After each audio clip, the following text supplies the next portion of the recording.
Hello everyone, welcome back to Shigri Insights. Today, I'm going to show you how to make Google Chrome your default browser.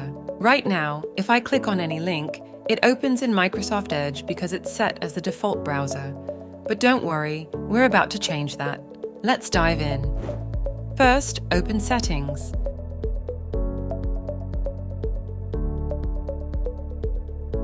Next, click on Apps in the left sidebar. Then, find Default Apps and click on it. Scroll down until you find Google Chrome and click on it. On the right side, you'll see the Set Default option. Go ahead and click on it, and that's it. You've successfully set Google Chrome as your default browser. Super easy, right? Now, if I click on a link, it'll open in Google Chrome instead of Microsoft Edge. Just like that, thanks for watching, and don't forget to like and subscribe for more tips and tricks. See you next time.